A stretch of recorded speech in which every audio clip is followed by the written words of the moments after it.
Itt az idő most vagy soha.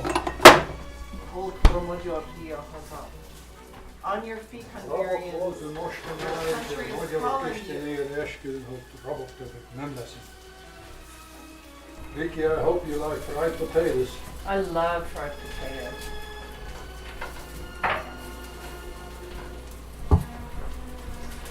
We'll soon find out. You guys are really good cooks. Well, We're not good cooks. Maria is a good cook. she is.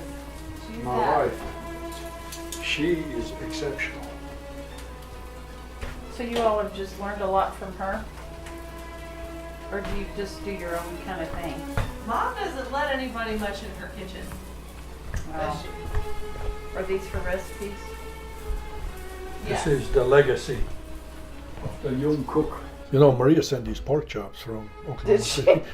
Dad sometimes comes on his own, and then sometimes Mom and Dad come together. But no matter what, Mom has with her, or sends with Dad, a pile of papers. So Dad will come with random food. Potatoes, onions. I brought some chicken, I brought some pork chops. Cool. I brought a green pepper. Yeah, that's just standard.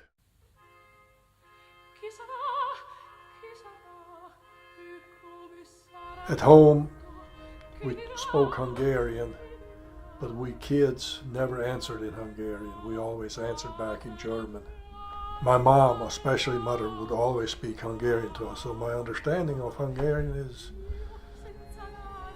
decent enough for everyday language.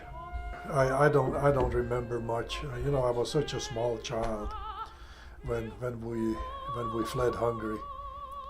The Hungarian people really were always occupied. They were occupied by the Turks.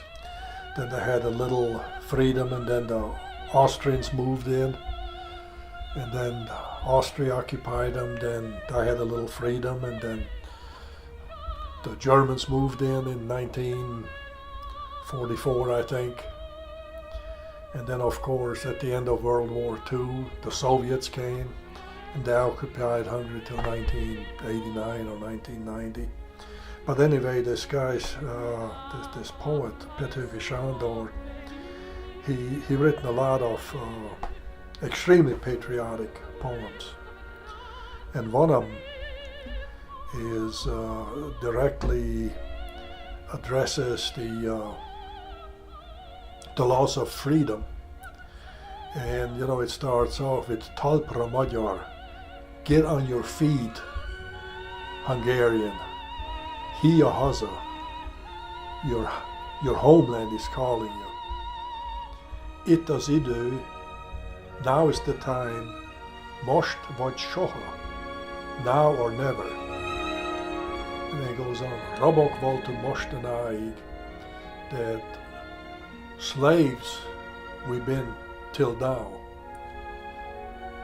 De a magyarok istenére esküdünk, but we swear on the Hungarians' gods, hogy rabok többet nem leszünk, that slaves we will be no more. What's that Hungarian word for music that crawls into your ear? Fülbemászó. Fülbemászó. Yeah. Fülbemászó means music that crawls into your ears. Puccini wrote music that goes directly to the heart. You can listen to his music and you kind of can envision what's going on. Mm-hmm. Now, Verdi did it also in a much different way. You listen to Verdi's Rigoletto when the thunderstorm is brewing outside and Sparafucile brings out the corpse who Rigoletto thinks is the Duke of Mantua, and it's his own daughter. And that music right That's there. terrible. Yeah. What a bummer. Well, it has everything to do with the curse of Monterone. My father's family immigrated from the Sauerland in Germany during Catherine the Great's monarchy, and I settled in the Banat, which is now part of Romania, just across the Danube River, just east of the Danube River from Hungary. And Carl Jung's ancestry is from Vienna. Oh, that's right. He's Austrian. Okay. But it's a good story. I tell you, it's nice to kind of sit down and have a break bread together and eat together a little bit.